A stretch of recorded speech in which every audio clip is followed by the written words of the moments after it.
important introduction to OpenMP. This will be given by Sandeep Agarwal from CDAC Pune.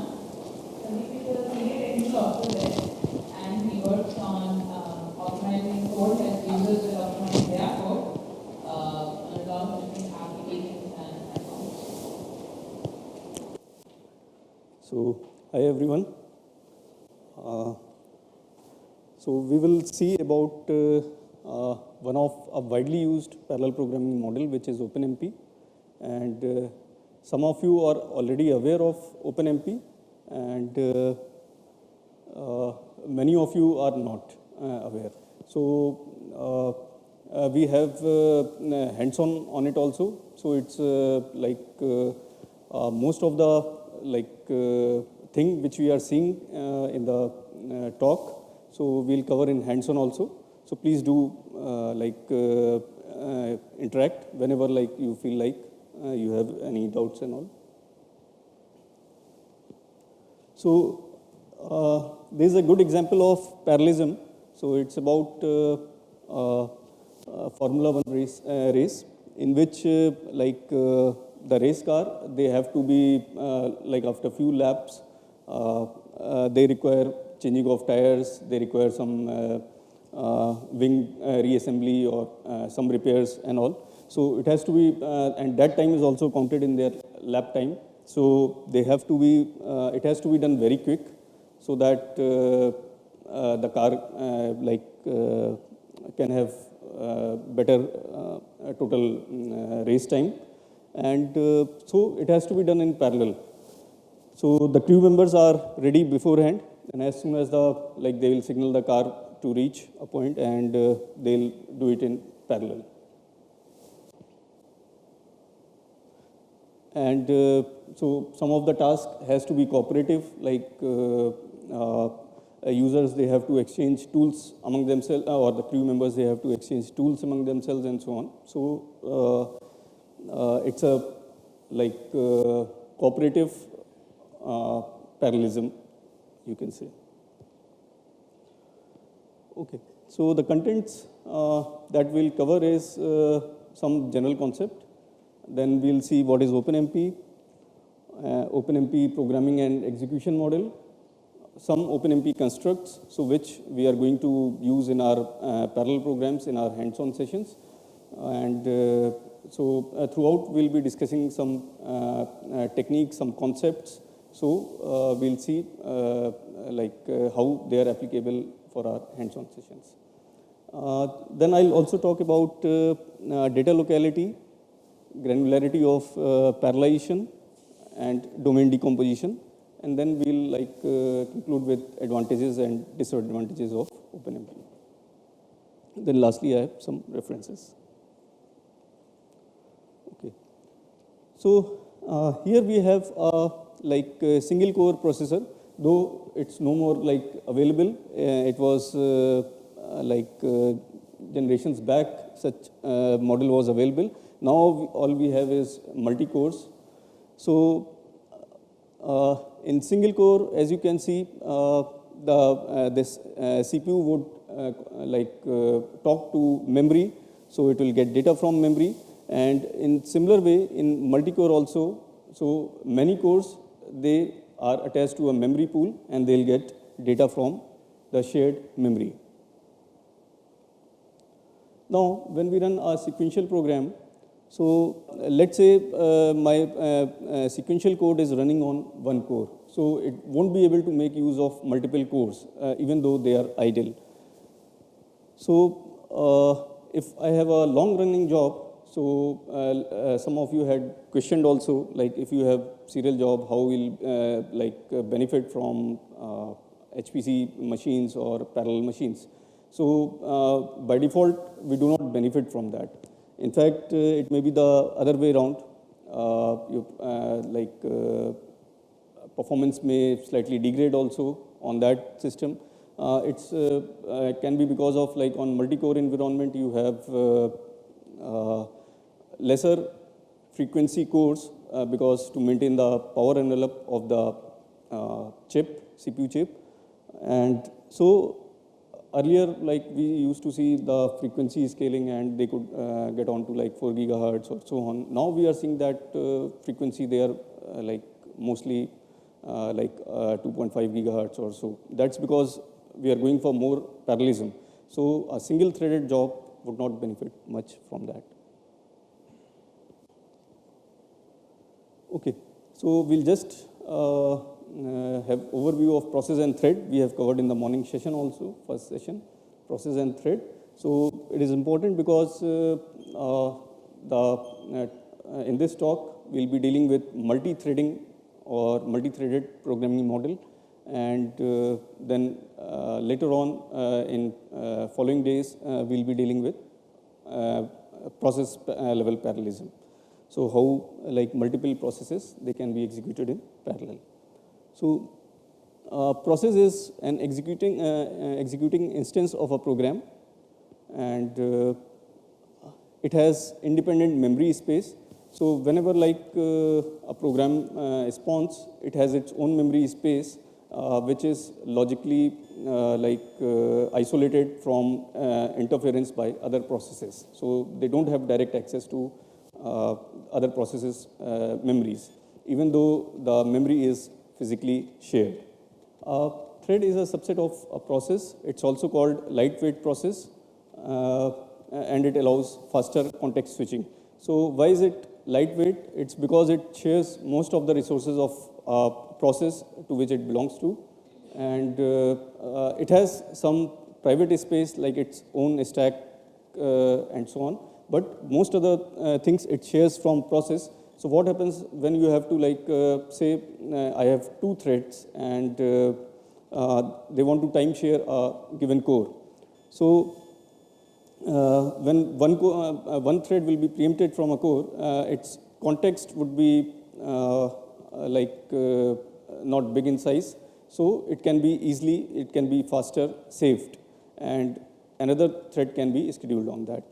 So, when we see at the process level, the context is quite big. So, when we have multiple threads, most of their context is common, and so they are quite lightweight, and the switching is fast. Threads share memory within processes memory. Threads may have some private data like stacked variables and so on.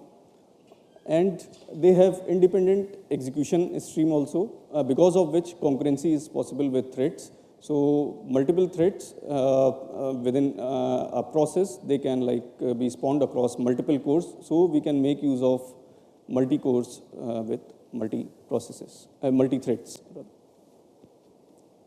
And if my process is compute bound, so generally I would prefer one thread per core. So it's because if we have more threads per core, so they'll keep on context switching, and which will not be an efficient way. If they are not very CPU bound, they are IO bound, they are dependent upon memory to fetch data, or they are dependent upon storage, getting data from files and all. So we can have more number of threads to occupy this latencies with respect to IO. So a generic shared memory model, it has some characteristics like you can have multiple threads which can operate independently but share the memory resources. Then data is not explicitly allocated. That means if I have an integer, let's say integer A within my program, so this A would be shareable across all the threads. We don't need to give private copies of A to every thread. So, so that means we don't have to say that this data belongs to a given thread or so. Then any thread can make any change to that data, and so that would be visible to all other threads. So this is the way how they can share data among themselves, or we can say they communicate among themselves. Synchronization is explicit, so we'll talk more upon this. So when we have expressed parallelism in our code, So we require sharing of data or like a shared, and there can be a scenario where like we don't get consistent result because because across different runs, like different threads may be modifying data in a different way. So synchronization is an important part for wherever we have such data dependencies. So now we'll talk about OpenMP, which is an acronym for Open Multiprocessing. So OpenMP is a specification for writing shared memory parallelism. So it provides guidelines, it provides specifications through which, like any implementation, like there are various compiler implementations for it, they have to follow these guidelines to provide OpenMP implementation in their compilers. Then it provides multi-threaded parallelism. Then OpenMP is primarily data-driven, directive-driven. So that means like in most of the times we deal with directives in OpenMP. So directives are like requests to compilers. They are which if the compiler doesn't support, can be ignored. Your program will still be able to compile and run.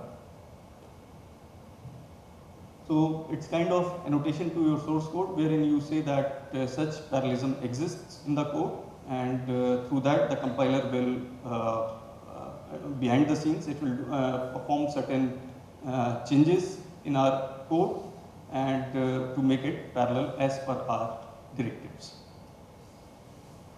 Then there are runtime library routines. So there are functions which are defined by OpenMP, wherein we can make use of these functions and again express parallelism or control the behavior of our program.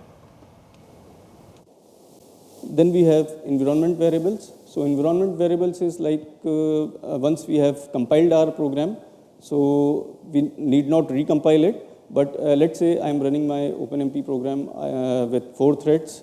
I want to run the same program with 8 threads. So I need not recompile it. I'll just use some environment variable to set the number of threads, and I'll be able to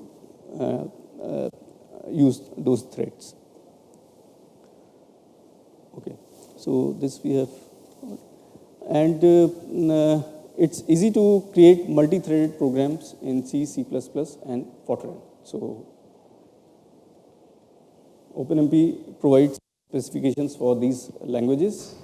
So basically it's an extension to these languages.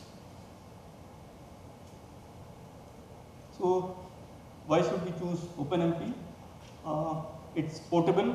So that means there are some standardization done for the OpenMP specifications, which any implementer has to follow, because of which it is portable. We have several architectures, let's say RISC-based architectures, CISC-based architectures, and so on. And even across a given architecture, we have different flavors within them.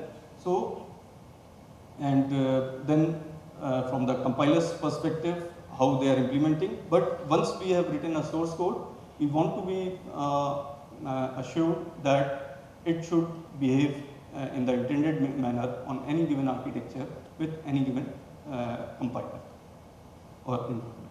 So OpenMP provides those specifications, so it's portable. Then it's simple and quick. So that means it's quite easy to do parallelization with OpenMP. We'll see how easy it is.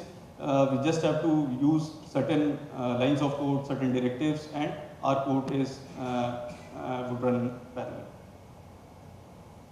Then it provides incremental parallelization. That means we can parallelize a certain part of the code, we can see the correctness of the program, maybe we can get performance improvement also, and then we can go ahead with parallelizing other portions of the code. It supports both fine and coarse-grained parallelism.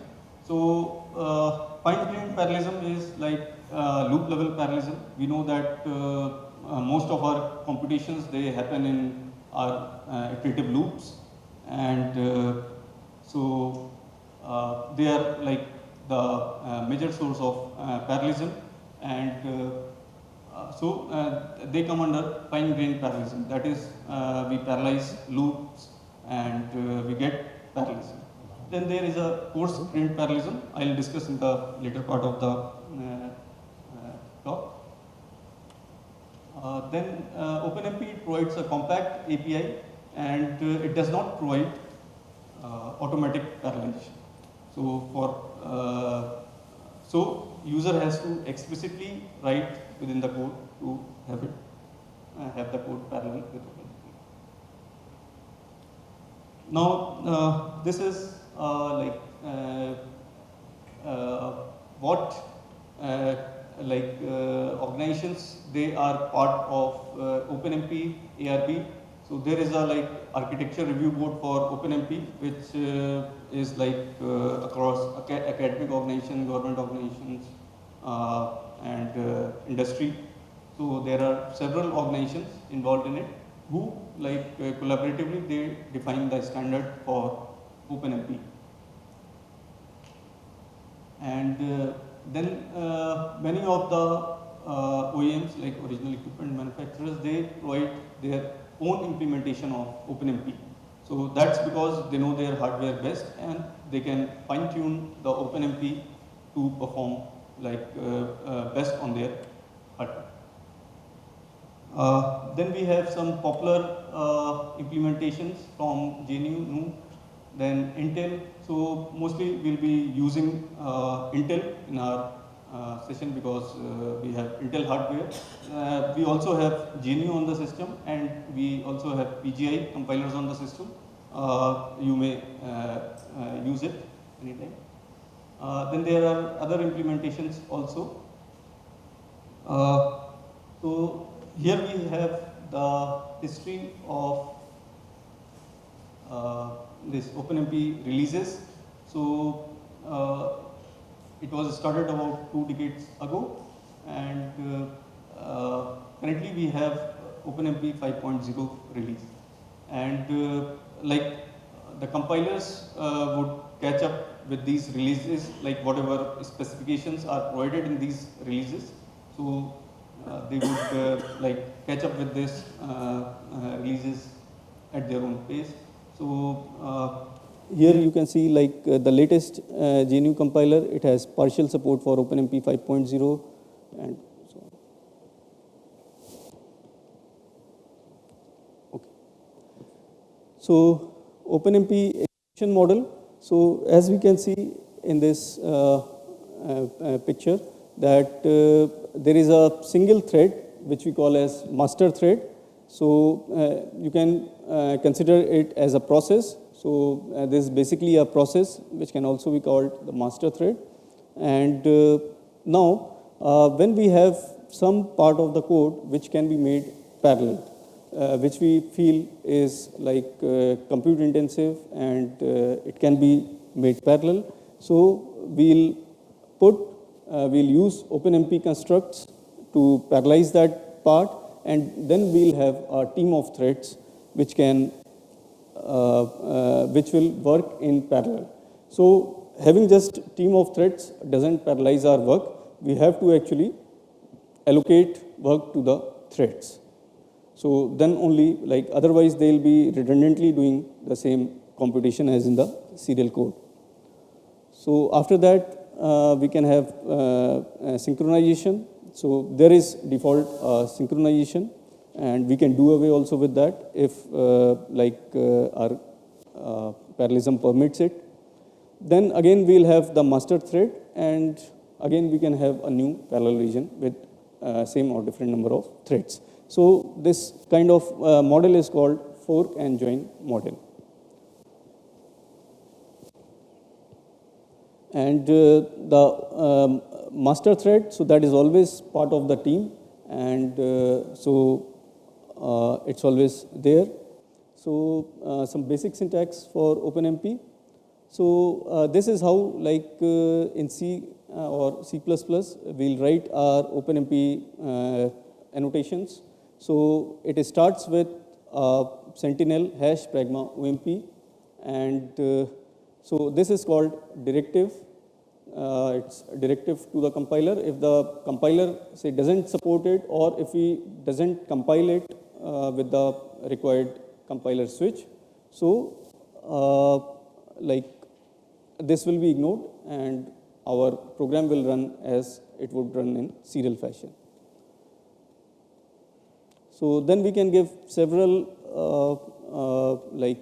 specifications here, like several clauses here through which we control the behavior of our parallelism. So this is the actual syntax, like for creating or for specifying that I want parallel threads. So when we say hash pragma OMP parallel, a team of threads would be created. So the team of threads, so that will be available from the start of this phase till the end of this phase. At this end, it will automatically, the threads will terminate.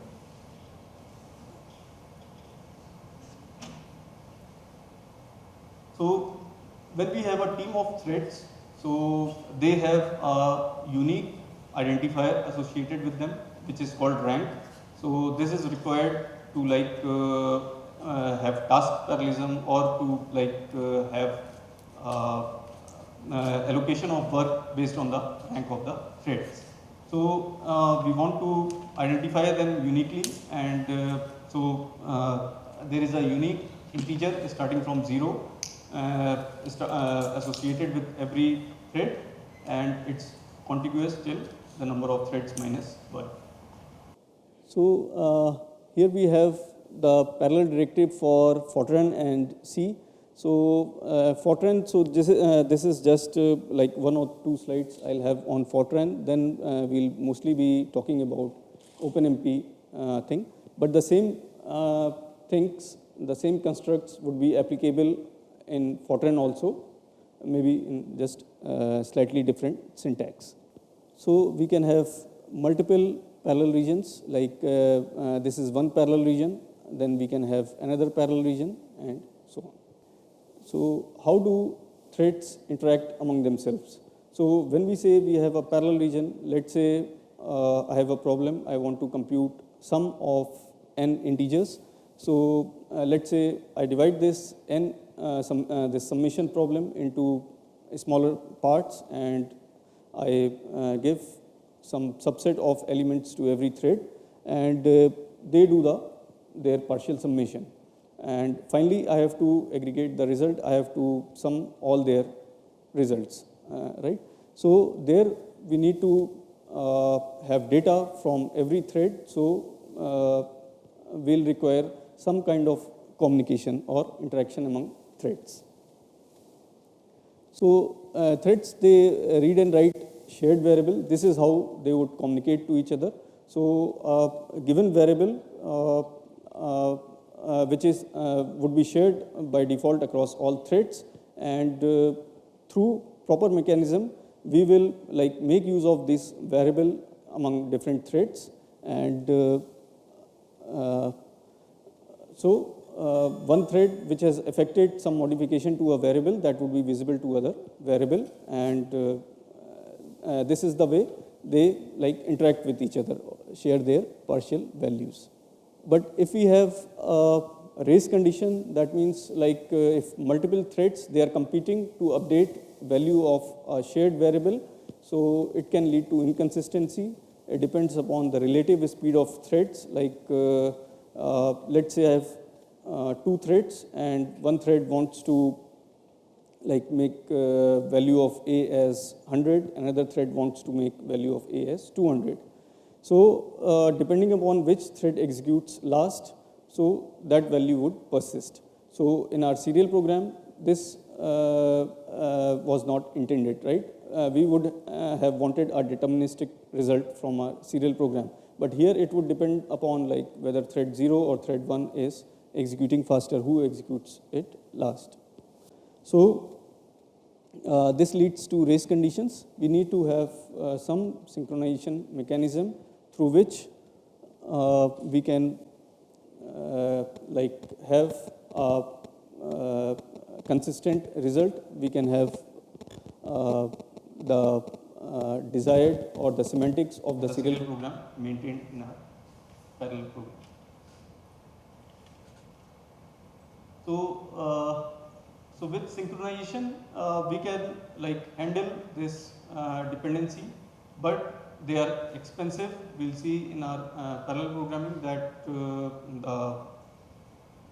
the more we use synchronization, the more we have performance penalties. So we should have some better way of managing this dependencies.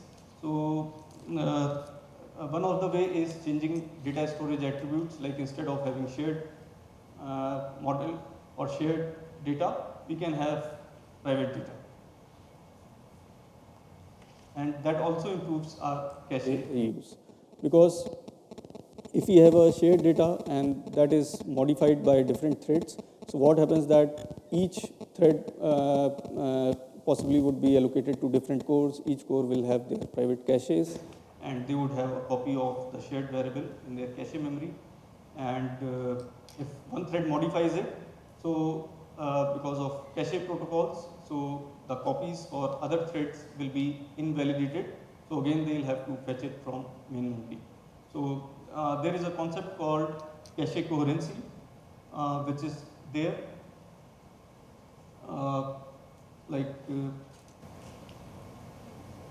Which would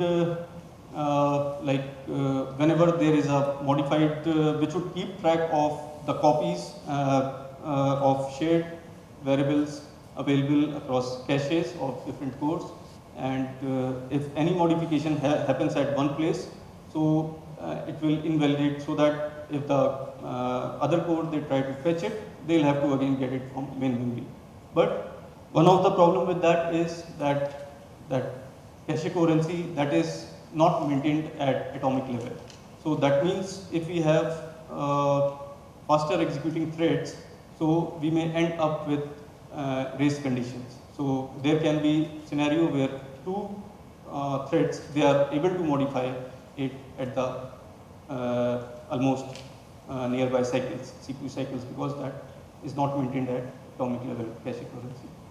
So if we have if we change the storage attribute to private, and so that means we don't have dependency on other threads for that data. So that data would can easily persist in the cache memory. So we'll have better cache utilization.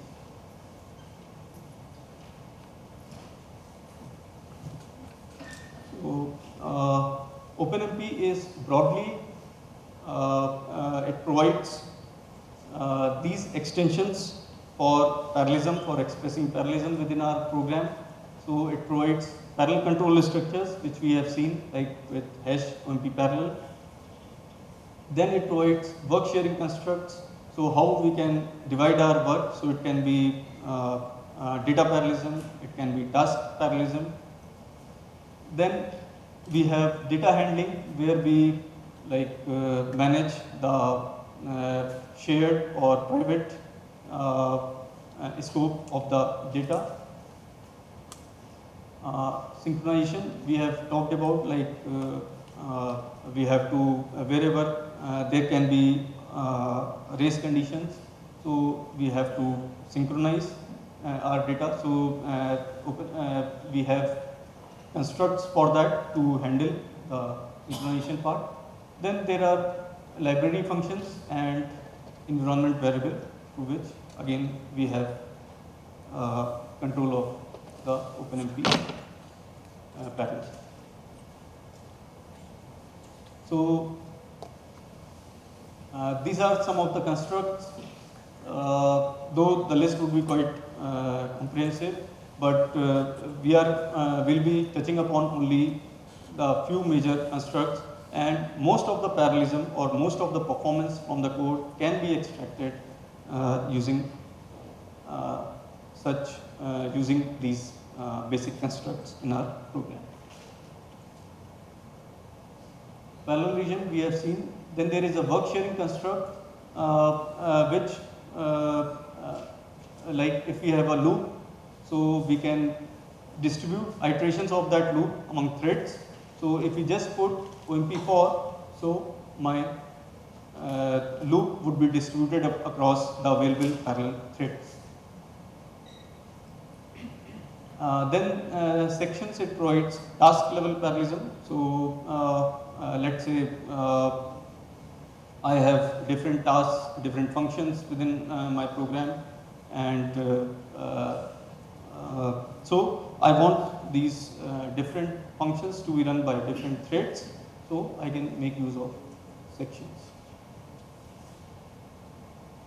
Then this is the data scope. We can have shared data or private data, and some of the synchronization like barrier and we'll discuss.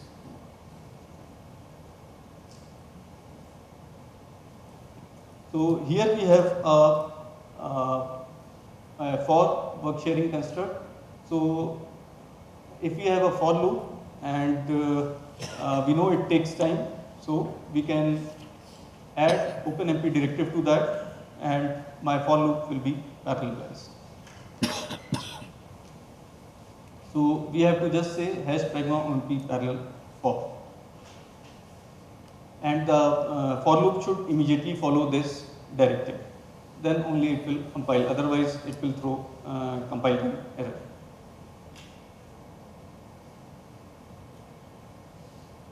Then when we say parallel for, so our loops or iterations, they are divided across threads, but how are they allocated to different threads? That depends upon like, so that also has several policies, and which we can control. So we call it scheduling of loops. So basically it consists of we have four scheduling types, like static, wherein we know prior that what iterations would go to what threads. Let's say I have n threads, so I would know that I have so many iterations, and so these many iterations would be divided by n, and let's say I have the ceiling value of it, and so the first set of chunk would be given to rank 0, next set of chunk to rank 1, thread rank 1, and so on. So that is static scheduling, and which is deterministic in nature. So that means like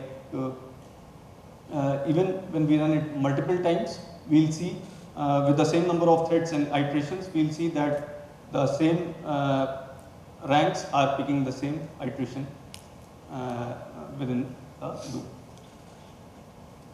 Then, so static is good where you have a load balanced computation, wherein your different loop iterations, they are taking almost similar amount of time, so it's good for that. But if let's say you are dealing with sparse matrices or irregular computations, so this strategy may not be good, because certain threads would be idle and certain would be oversubscribed. So there you can go for dynamic thing, which at the runtime is decided like based on the speeds of the threads, how they are able to finish their work. They'll pick subsequent iteration. Then there is a variant of dynamic scheduling, which is called guided. So in guided, again, like we have threads picking iterations as they complete their assigned iterations, but there is a certain formula like through which what iterations or what number of iterations they would pick up. We'll see that. Then we can defer the selection of this policy to runtime also. So from our environment variable, we can control like which policy we want. So instead of hard coding it, we can control it through environment. We can also check like what is giving us the best result. Then later on we can hard code it.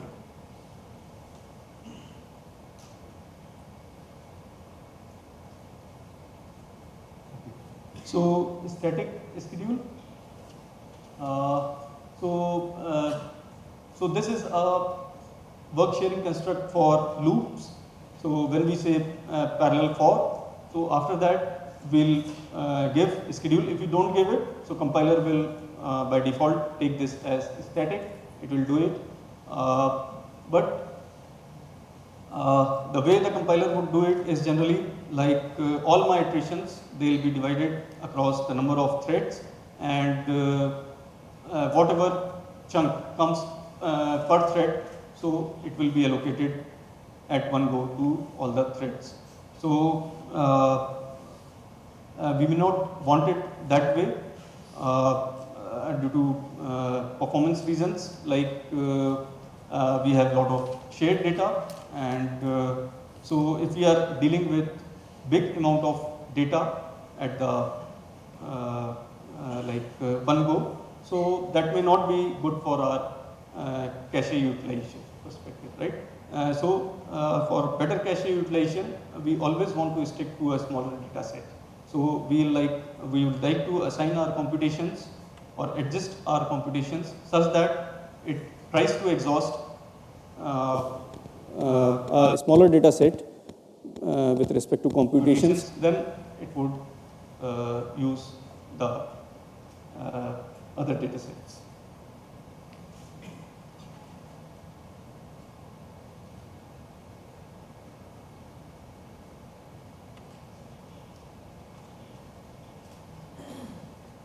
So here we can, so by default, as I mentioned, like a contiguous block of data would be given to a thread and then to a next thread till the last block goes to the last thread.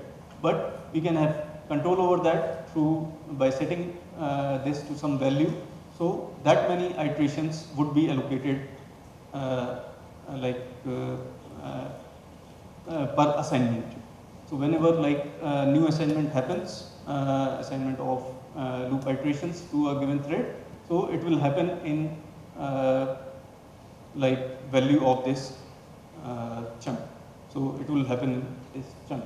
So this is a block cyclic kind of distribution. So generally it comes to this ceiling number of iterations divided by number of threads. And if we have when n is not specified, if we have n specified, then first n iterations would go to rank 0, next n iterations to rank 1, and so on. It would happen again in a round robin fashion. That means in block cycling. It is deterministic in nature, and here we have an example, like if we have 16 iterations and we have 3 threads and we have a specified chunk size as 2. So first 2 iterations would go to rank 1 or rather rank 0, because the ranks start from 0. So let's say this is thread 0 rank, rank 1, rank 2. So first 2 iterations would go to this, then 3, 4 to next rank, 5, 6 to next rank, and so on in a cyclic fashion, and the remainder would go to the last thread. This is dynamic. So similarly, we have chunk size in dynamic also. So this chunk size, if we don't mention, so it's 1 by default, but that 1 has will have overheads with respect to it. We can say that 1 is better because it gives a finer control on the like relative speeds of thread, but it has overheads also because the runtime system has to dynamically like assess which thread is now available and which iterations to assign which thread. So that will have overhead. So it's generally better to have some reasonable value for n. So when dynamic happens, if you run it multiple times, you will see like different ranks, and you can like here print thread rank and the loop value of loop index, through which you will come to know like which rank is picking which iteration number. So you will see that different runs will may have different values. Then guided. So guided is like dynamic assignment only, but the chunk sizes they keep on decreasing. So with every assignment, the chunk size keeps on decreasing, and then we can put a threshold to that. We can put a number here below which it won't assign the number of iterations. So the chunk size, generally it is maximum number of iterations, remaining. Excuse me, sir. In the dynamic one, the length of that block, what does that indicate? Length of the block. This chunk size. Yeah, in the diagram, the figure, Okay. what does that indicate? Okay. So you can see that they have different compute time for different iterations. So this is having larger work than with respect to 2. So it will pick only one iteration, and so since we have not assigned any number here, so the granularity will be one iteration per.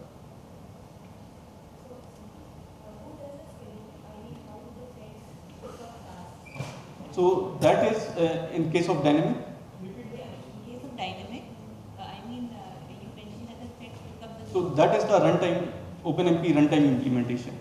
So which will keep track of like what iterations are remaining and what threads they are still in execution phase, or they have like completed their iterations. So it will is The OS is not doing this. no, OS is not. And the master thread has no role in this. This is totally the runtime. Yes, yes. And the master thread isn't any like special thread. It's just that it exists throughout the life cycle of execution. It isn't any special thread per se. How the ranks are initialized in the How are ranks? are initialized for the thread? Ranks are initialized. Like the T1, T2, T3 is there. So ranks they'll be initialized let's say in a contiguous manner. So whenever like you say parallel for or just parallel, so there a team of threads is created. So as soon as the threads is created, so they'll be having rank associated with them. You mentioned like for different runs will be having different values for different threads. Like do they use any kind of pseudo random generator for this, assigning the rank? No. So that's because like always on your system you have some processes running on the system. Of course, to manage the system there are daemons running in the background and so on. So it's all, and they are also switching across different cores, these processes. So it's not that core is 100% available or the cache related to that is fully free and so on. So those all like have dependence on the execution time taken by a thread for that iteration. So because when it is executing, it has to get its data. So depends upon that and the amount of computations and so on.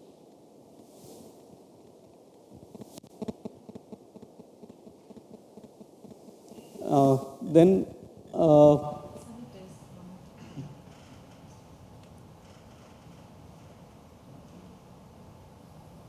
So now in the same for loop, different iterations run simultaneously on different cores.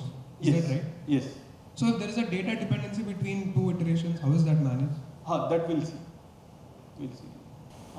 Then we have schedule runtime. So that means we can defer it, this scheduling to runtime, and through environment we can pick one of the three, and we can see like how our code is performing with respect to that. So here we have data scoping. So data scoping plays a very important role in the performance of our code. So they can like help us in minimizing the synchronization of our program. So it depends upon how we can make good use of this data scoping. So we have a shared data scope. So that is by default. There is a shared. So all variables, all our data is shared across all the threads. That means any thread can modify any part of data. Then we can have private data. That means a thread would own its local copy of the data, so which is not visible to any other thread. Only that thread has that copy. So every thread has a stack, its own stack associated with it, where our automatic variables they are like generated. So whenever we say define the scope of some variable as private, so they will be assigned to threads private space. Then we can have a special private type, first private. So this means like we want to inherit the value of some prior part in the program to our private variable. Otherwise, generally these private variables they'll be assigned, they'll be initialized to some value, or it can be junk also. It depends upon implementations. If you use different compilers, you will see some are initializing them, some are not initializing them.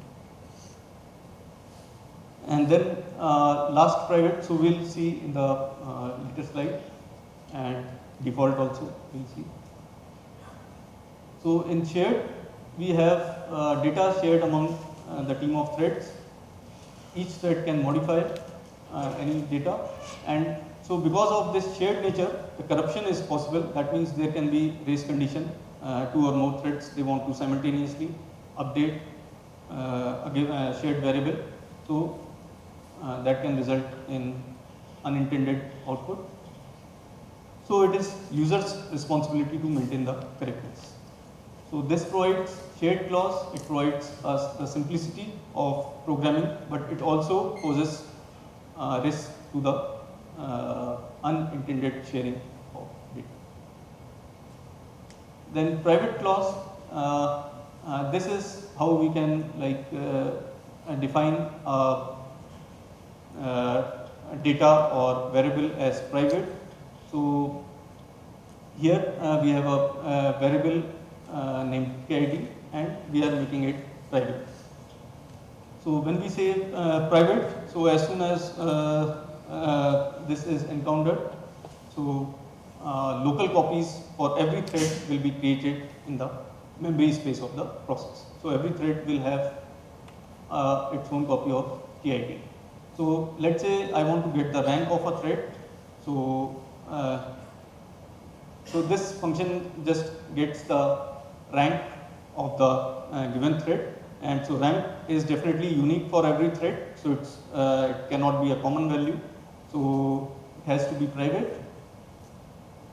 So we have defined it as private, and we can make use of this rank value for distributing or decomposing our work also, if need be. Okay. So first private.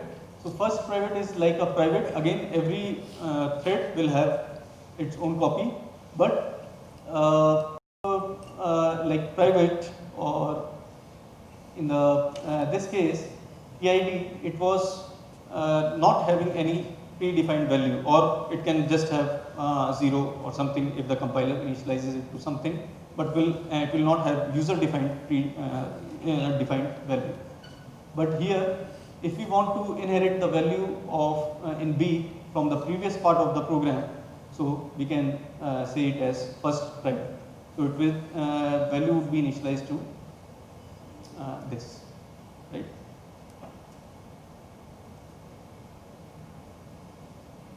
Then we have last private. So as the name indicates, so whatever is the last value which should have persisted in our serial program, so that value is intended from the last private scope. So that means whatever the last iteration of the loop be, follow this parallel region. So when the this parallel region it finishes, so the value from the last iteration would follow. So it doesn't depend upon the speed of threads. So so the last iteration may be executed earlier than other iterations. Let's say I have iterations distributed across threads. So last iterations are finished first. The thread which is holding intermediate or beginning iterations, it is still executing. It may happen so, but the value which is going to be here would be from the last iteration.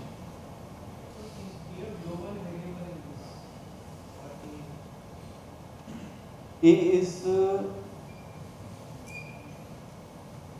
global variable. No, A is a last private.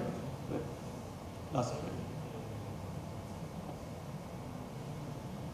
So B is first private. It is getting its value from here. B is equal to 51, so it will be 51 here. Then I is private, and by default, the loop index variable is private, even if we don't specify it. So the loop index has to be private, right? Then only different threads will be able to work on different iteration values, iteration numbers, right? So it has to be private. So, and it is by default, but we can also write it. If you just mention hash pragma OMP panel for code a simple for loop, how many, what's the chunk size? What's the default chunk size? If we mention only parallel for, Yeah. so what will be? What will be the default chunk size? Default chunk size. Yeah. Okay, so default it will go static scheduling, Okay. and the chunk size would be iterations divided by number of threads. So ceiling value of that. Sir, I is private because we want it to be controlled only by master thread. Is it? No, it has nothing to do with master thread. So I is private because we are saying for here. So for is a work sharing constraint. So it is a form of parallelism in OpenMP. So for means you have some sets of iterations, and so that is work which can be decomposed into smaller sets of iterations. And so whenever we say with OpenMP, we say for, so that means we are intending to distribute our loop iterations among threads. So when we do that, so automatically the index variable for this loop will get privatized. So every thread can have its own value, and they can independently work on iterations. I did understand last private, but can you elaborate? First private, okay. So first private is like, let's say I have two parallel regions, two different parallel regions.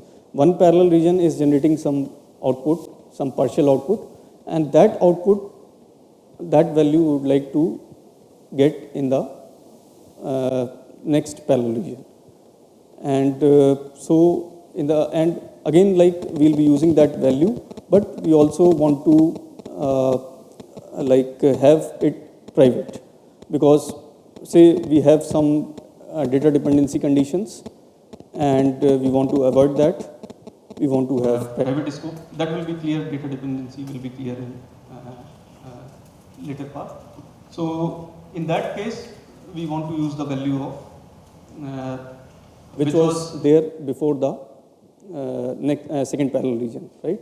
So first private would enable us to have that value. If it's only private, so that value will not exist here.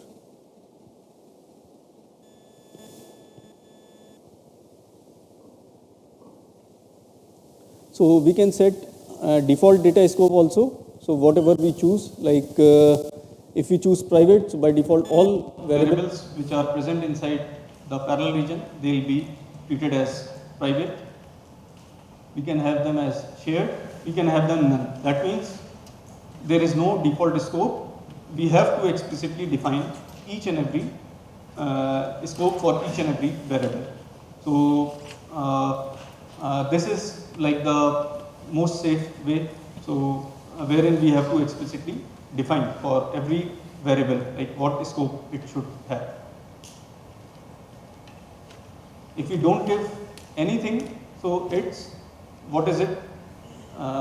If you don't give any like a storage attribute, share. It's share.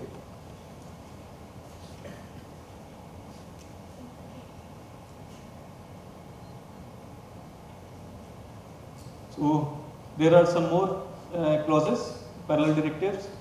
So these are like we'll see each of them: no wait, if, and reduction. So no wait. So whenever we have a parallel region, we have a synchronization at the end of that parallel region. So this is because like let's say after the parallel region, we assume that data from the parallel region would be used after the parallel region is over. So if let's say we don't have that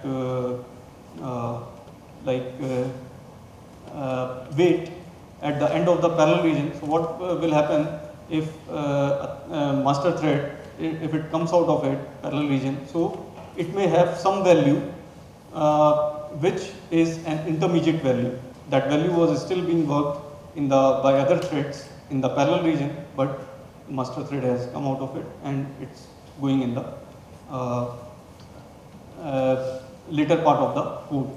So there can be inconsistency in our output. So to ensure that this doesn't happen mistakenly, so default there is a wait at the end of every parallel region. So at the end of parallel region, all the threads will be waiting there for others to finish, for each of them to finish, and then only they'll they'll terminate and the master would proceed. So if we say no wait, if we know that there is no such dependency in our code wherein we should wait, so we can say no wait. And so it can happen in a very, like if you have embarrassingly parallel kind of task or work, so wherein like computations done by any thread is not dependent upon any other threads. So there we don't need this synchronization, this barrier, implicit barrier, we don't require it. And for better performance, we can say no wait. So it will enable like threads to proceed in if there is later part in the parallel region, or like they can terminate.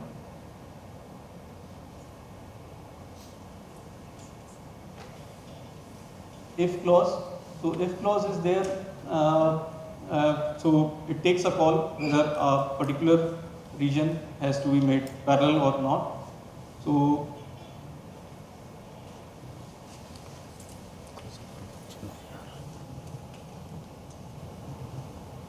is it possible to have a barrier before another parallel section? Before we have another parallel section? Yes. Explicitly before the parallel section starts, can we have a barrier? What is so barrier you can have anywhere unless and until every thread is able to call that barrier. to reach that barrier. It should not be within if condition and all.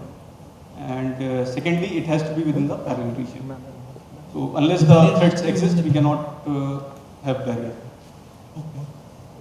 So the barrier, so either for, if we have like two parallel sections that are not dependent on each other, and we have a third section that is dependent on the first two, so we have to have the barrier at the end of the second section. Yes, we can have. But then these three sections should be enclosed within a larger parallel section. For the close first private, is it broadcasting the B to the all the thread? Is it broadcasting? B to the all the thread. You can say so. So it's in the cache that resides in the all thread. So you mean to say it resides on all the cache? Cache. Private cache, L1 cache. So that depends upon like so when you say private or first private, so what happens that local copies is generated, but that will be generated in your memory. So process has the parent process has that all its executable code as well as all the data with respect to some memory address space, right? So it will be initialized there. It won't be there in cache memory. Once the thread would call this, use this variable, then only it will come to from main memory to it will come via cache.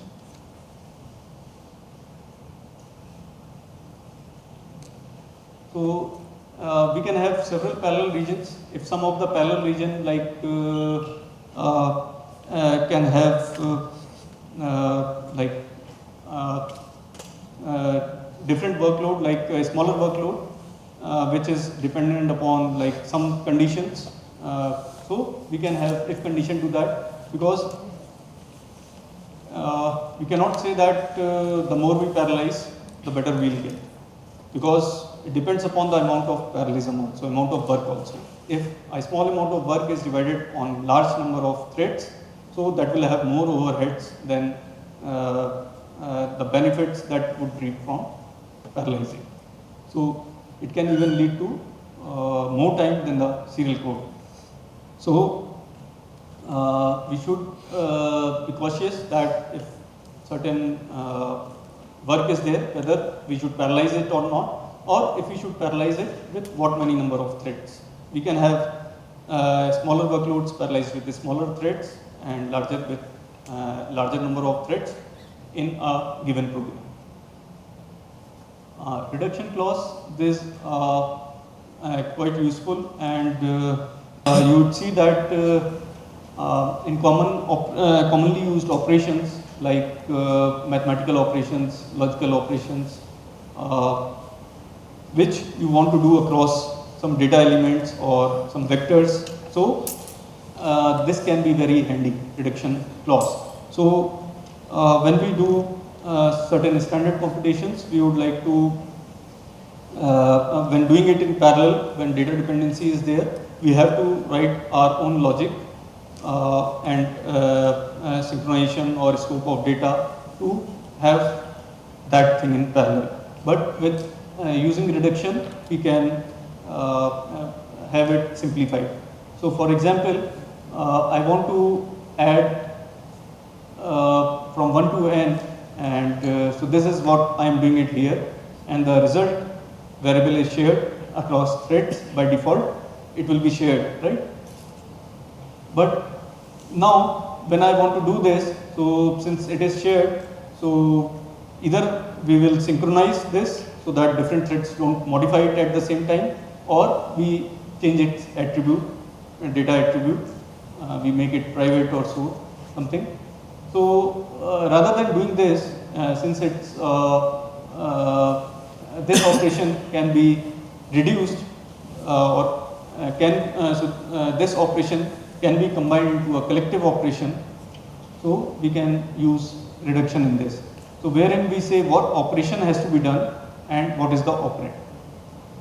So internally, OpenMP will take care, like how to get this thing done. So what it will do is it will create local copies for threads for this variable, and then finally each thread will have their partial results, and data will be added from all these partial results or reduced from these partial results. So this is called reduction operation. Then a user can have his own operation defined also. So you can have it defined.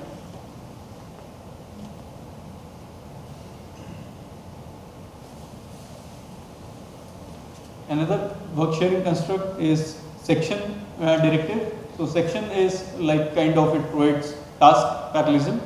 So you have different tasks. So here, let's say in case of loop, we were having data parallelism. So different iterations of the loop. So they were like, so each iteration was probably doing same work, but on a different sets of data. So, if we don't have such kind of like work within program, if we have, say, we are having functions, function 1, function 2, function 3, or not even function, but we are having certain parts of code which can be run independently. So we can consider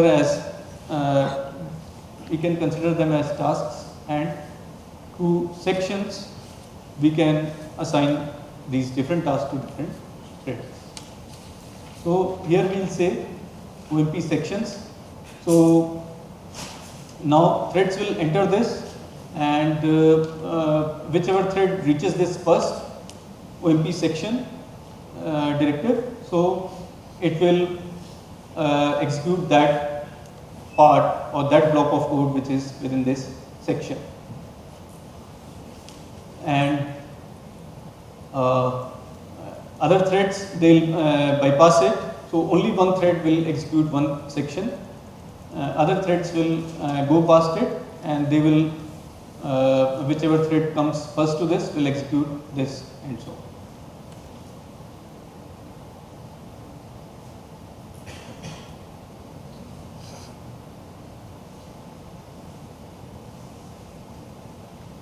Single directive. So there can be a scenario where we, let's say we want to do some input output, read from file, write to a file, or any other thing other than input output also, which has to be done by only single thread. So we can define it as OMP single. So any thread can pick this value, but only one thread will pick it, others will go past it.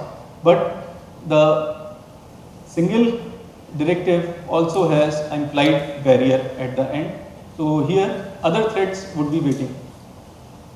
So while one thread only would execute this block of code, but other threads would be waiting here. There is an implied barrier at the end.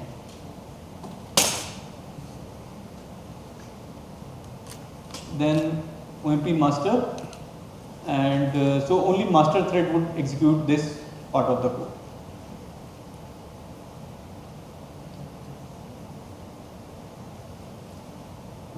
So this is an example of a race condition.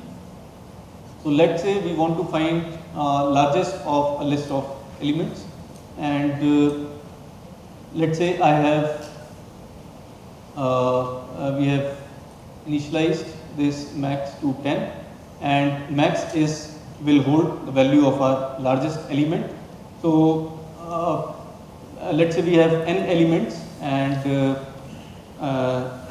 there is an array A of n elements, and now we'll compare each element with this max value. So max value we can also initialize to A0, and so this condition would allow us to update the max variable if this is true. So when we do it in parallel, so different threads, so we can consider this example, thread 0 and thread 1, and they read the current value of from the list of elements as 12, and max value is 10, and this thread also reads another element and its value is 11, So both are satisfying this condition and both would try to update the value of max, right? So whichever thread will execute last, that value will be retained, right? So this is a race condition. So if let's say thread 1 executes last, so value 11 will exist in the thing, though value 12 should have been the right answer. So this is a race condition. We have to avoid this race condition.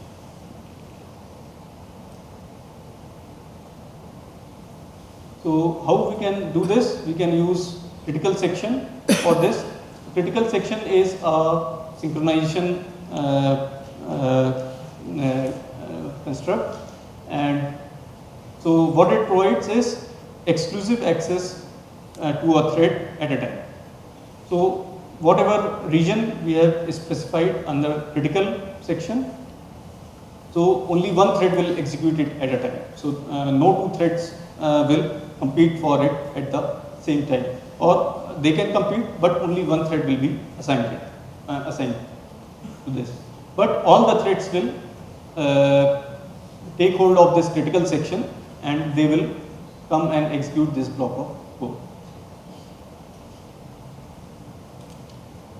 So as we can see, since only one thread gets access to it at a time, so this serializes my code, right? So we won't have parallel performance from this. So that is why the synchronization primitives they cause performance penalty.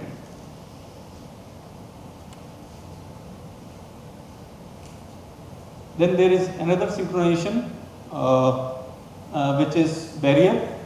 So barrier is like there is a defined point where all threads should reach, and only when all of them reach, they can proceed further. If any thread has not reached this point, all other threads will wait for it.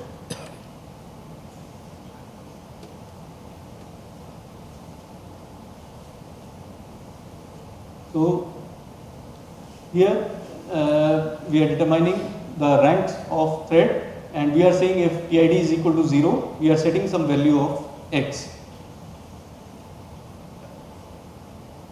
And then for all ranks which are not 0, for all other threads, they'll print this one, right? So different threads will print may print different values here, right? So because while thread 0 is executing this, other threads will can execute this, and at that time the value of x was not changed. So they'll have the this value, different value here. But if we have a barrier here, so that means all threads will synchronize here, and only thread 0 was modifying it. So this value would be available across all threads. Then atomic directive. Atomic directive is like your critical section only. The only difference is that it will work on single statement. It won't work on multiple statements. So atomic is supported by your hardware, and it works on only single line of code. Barrier part. So the barrier part is like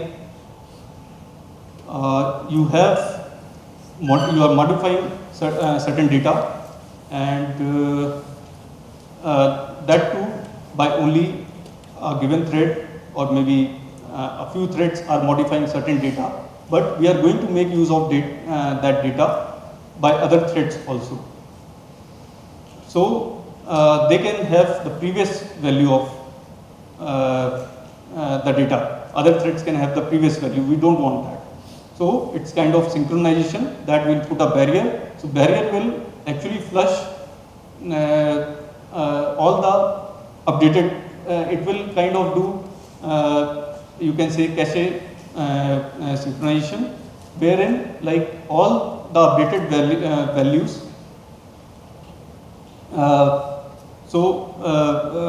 Let's say thread 0 is doing it, so thread 0 will have the updated value in its cache, right?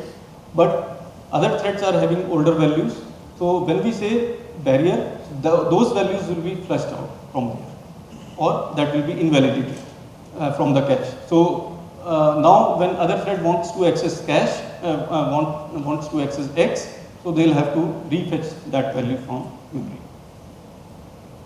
There are some library routines, like we can set the number of threads,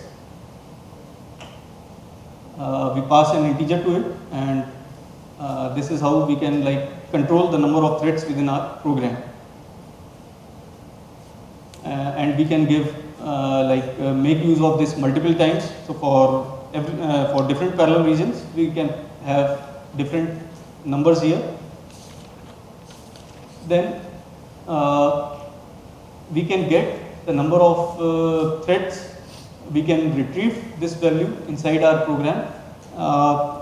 So this is required because of two reasons.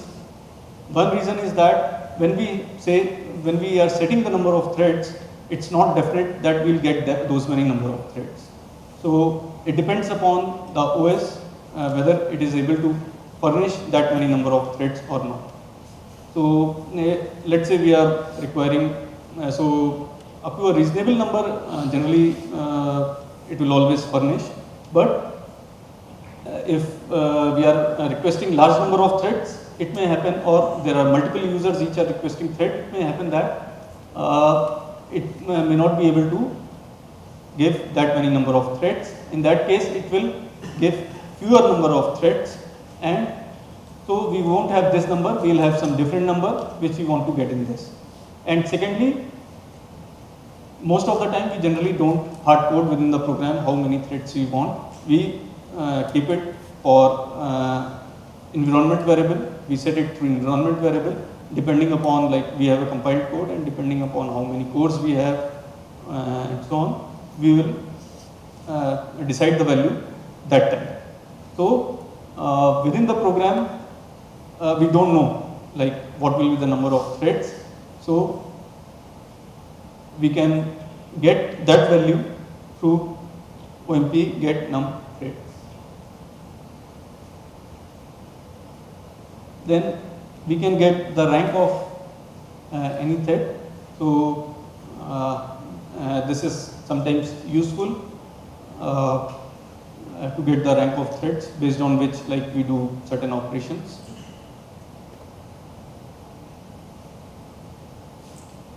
Then there are environment variables. So environment variables means like what we are setting in our shell. So we set certain variables there which provide control to our program execution, or to the resources, OpenMP resources that we are asking for. OMP dynamic. So this is like if we set it to false, so that means whatever number of threads that we are requesting, if we are requesting from within the program or through the environment variable. So I am saying that I want those many number of threads. If the OS is not able to provide, so my code will not run. It will give an error that we don't have that many number of threads. But if I set it to true, so we can even if we are requesting, so OS can bypass it and it can provide lesser number of threads. Nested, so we can have nested parallelism. Like let's say we have two for loops, one within the another. So we can have this nested. We can parallelize both of the for loops, like hash pragma OMP parallel for. Again, we can have OMP for the or parallel for the other region. So we have nested parallelism in that case. So what will happen that let's say in the outer region we have 4 threads, and in the inner region we are asking let's say for 5 threads. So what will happen that each of the 4 threads from the outer region will create 5 threads, or will have in total each thread will have 5 threads. So altogether we'll have 20 threads in that. So that is nested parallelism. Okay, so this we have covered. We can control number of threads in 3 ways, and these 3 have certain priority. So this has the highest priority through a clause. When we are creating the parallel region, there itself we mention how many number of threads we want. So we pass that number here. So this has the highest priority. Then this library routine, and then this environment variable. So if we set all the 3, so we'll see that this value will be taken. Any questions? So briefly we'll touch upon data locality. This is important for performance, and particularly in today's system wherein we see like having large number of multi-cores. So earlier, like there used to be that in our multiprocessor system we were having something called as North Bridge, which would provide access to our memories, RAM, DRAMs, and so these are the DRAM chips. So it would provide access to those. So what will happen, all these multiprocessors, they'll have common access time to the RAM because they are accessing it through that interface to the North Bridge. But now we have memory controllers on the chip itself, on the CPU chip itself.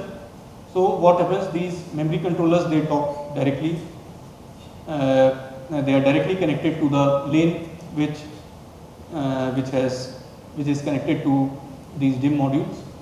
So this provides locality of memory to different processors.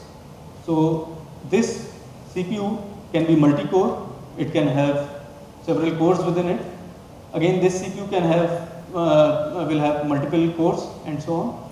So what will happen, cores inside this CPU will have faster access to this memory area.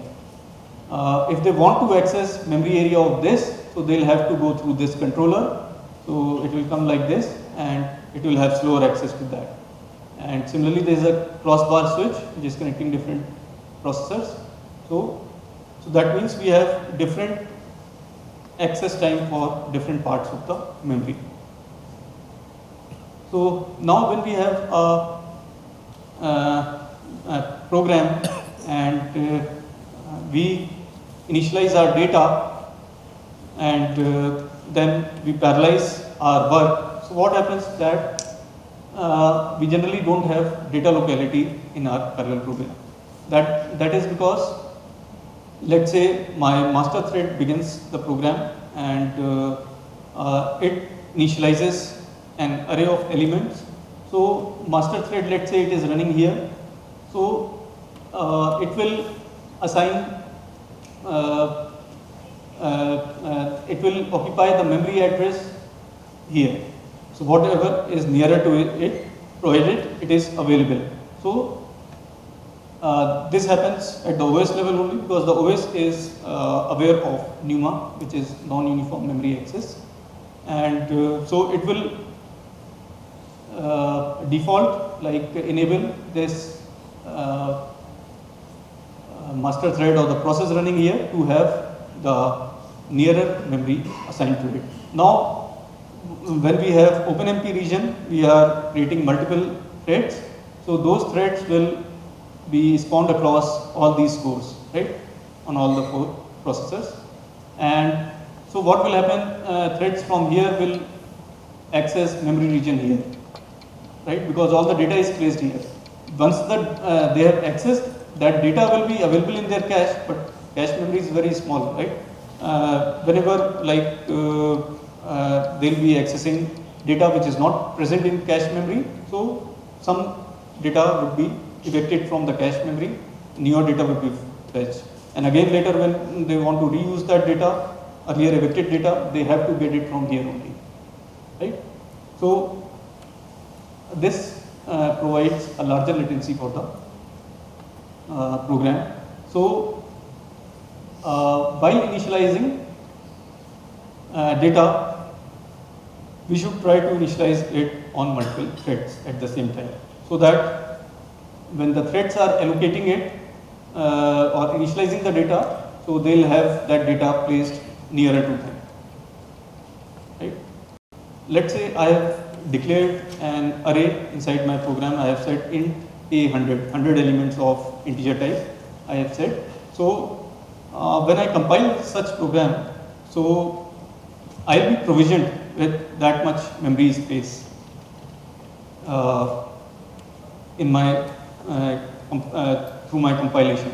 But that memory space would not be mapped onto the physical memory space. So we'll have a virtual memory space for that. So for all these data that we have declared. But that will not be allocated in physical memory space. That will only be allocated when we are actually working on actually accessing that data. So whenever we are initializing or we are accessing that data, so at the first touch, they will be mapped to my physical memory, and whichever thread is like touching it first, so it will be probably mapped to its nearest memory. So in that sense, we'll have data locality. So this also gives us a performance improvement. And besides, when we do initialization in parallel, so that also gives speed up because multiple threads are able to initialize the data in parallel. So that also gives us a second advantage of speed. And then we have, so generally it happens that when we have multiple threads running, so these threads will they will not be holding the CPU for all the time. So what will happen that certain times they'll wait for the data to come. So that time they may get preempted. Some other process or system threads would run some CPU cycles on there. So what would happen that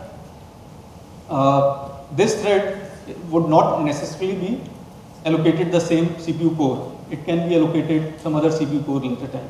So its context was saved, but that data is its cache data and all that is not available with that thread anymore, right? So when thread is running on one core, so that core will have some private cache memory for it. So when it was preempted and this thread was allocated some other core, so the data would not be available in that core. Again, so it has to be fetched from main memory, which is very costly, which makes CPU idle. So this would not be a good thing. So we can have CPU pinning. That means we can define certain way in which we say that this thread will be allocated to this CPU core. Okay? So in that sense, the thread will always be mapped to that, will be pinned to that core. So if the thread is waiting for some data, other thread has to run, that's okay. But that thread will, whenever it will be scheduled, it will be again running on that core. So, so if we initialize this data using one Pragma OMP for loop, and then we use this data in another loop, so because this which thread will, for example, if we're not using static for loops in this, which thread will actually take that data will not be really fixed, right? So in that case, this scenario can happen that we actually end up using more time and there's more latency due to this. Exactly, you are very correct. So that would happen. So because of to handle such thing, there is a mechanism we'll discuss. So that is okay. So I'll discuss that. Hope we can handle it. Okay. I think I have just 3-4 slides. Is it okay? Or? So granularity of parallelization. So let's say we have 2 parallel regions here, and so as you had mentioned, like you were asking, so we have a team of threads here, and they would be assigned some data here. Though like it's not certain yet here, but I come to your question. So here what we are doing is we are trying to have better data locality with coarser parallelism, and secondly we are trying to minimize the overhead of parallel region creation and termination. So here we are having 2 parallel regions. The parallel region is created here. It is it terminates here. Again a parallel region is created here with this parallel directive, and again it terminates at the end of this race. So there are overheads of thread management in that. So we can like have a bigger parallel region. So we can do like OMP parallel. So with this parallel directive or construct, a team of threads will be created, and this team of threads will be executing this part of code. So now the team of thread, when they encounter this OMP for, so they'll distribute the iterations of this for loop. Now here we don't have to say parallel again. If we say parallel again, so nested parallelism would be created for that, which we don't want. So here work will be distributed. Again the same threads will come here and the work will be distributed here. Then there is a way of data distribution called domain decomposition.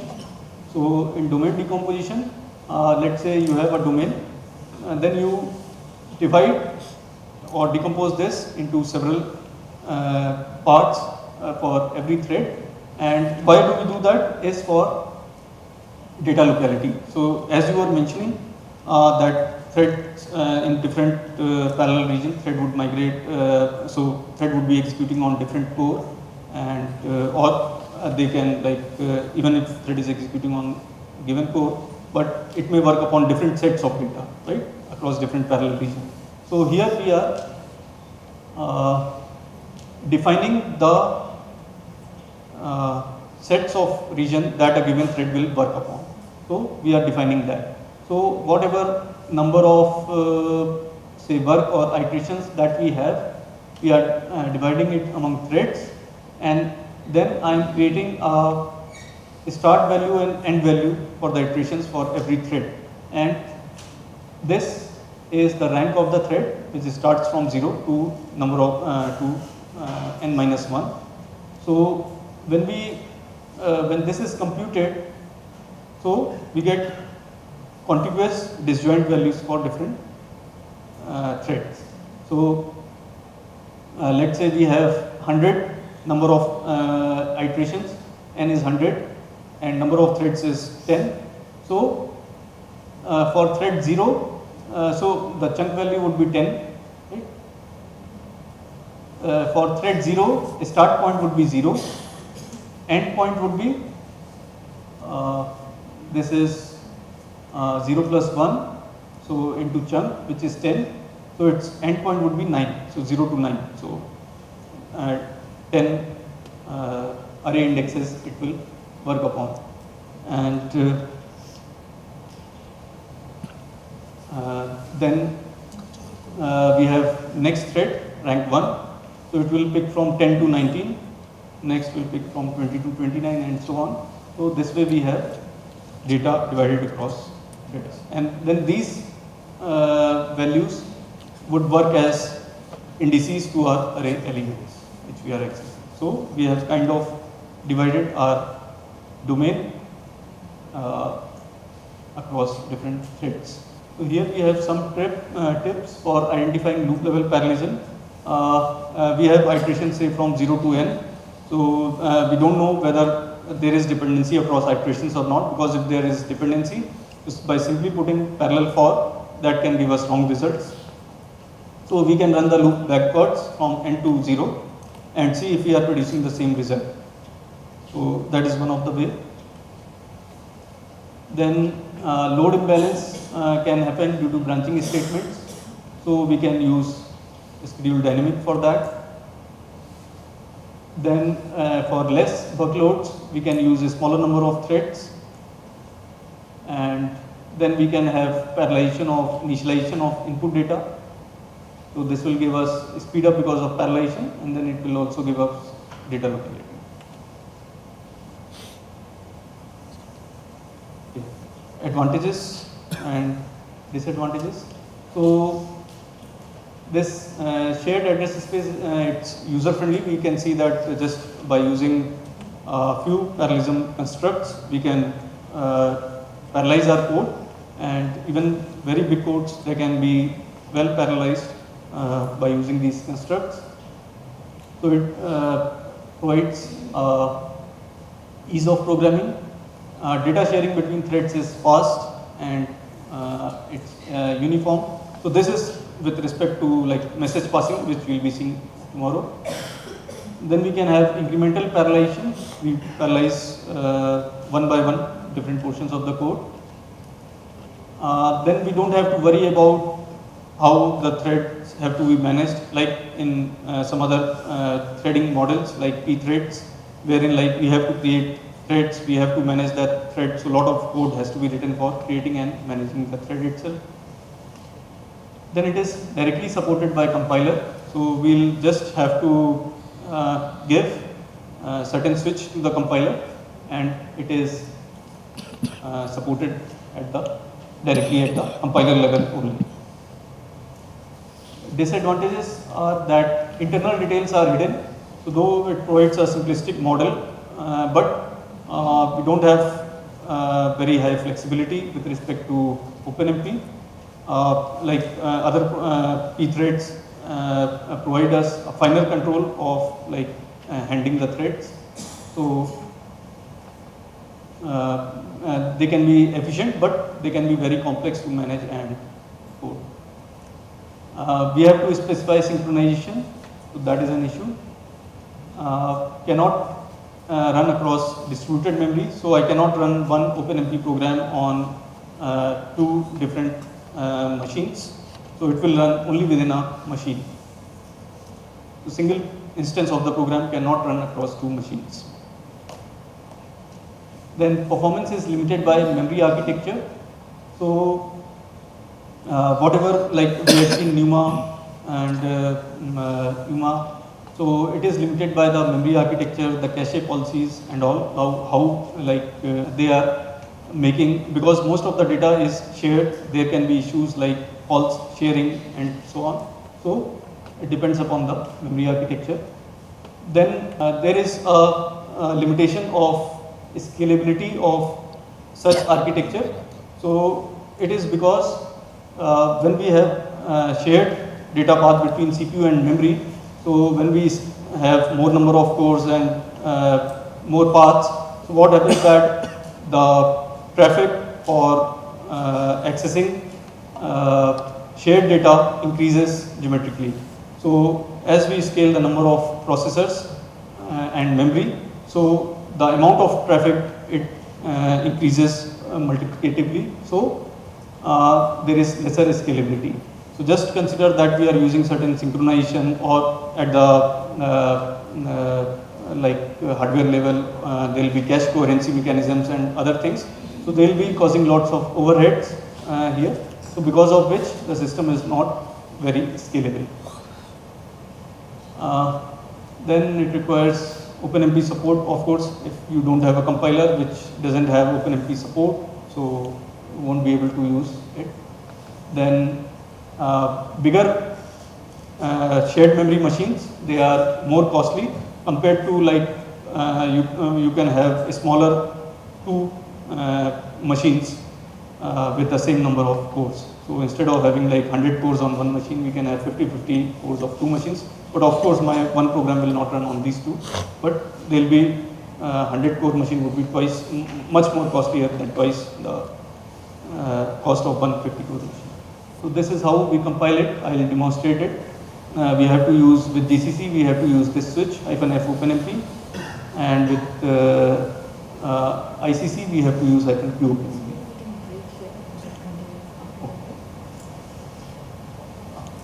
And these are some of the references.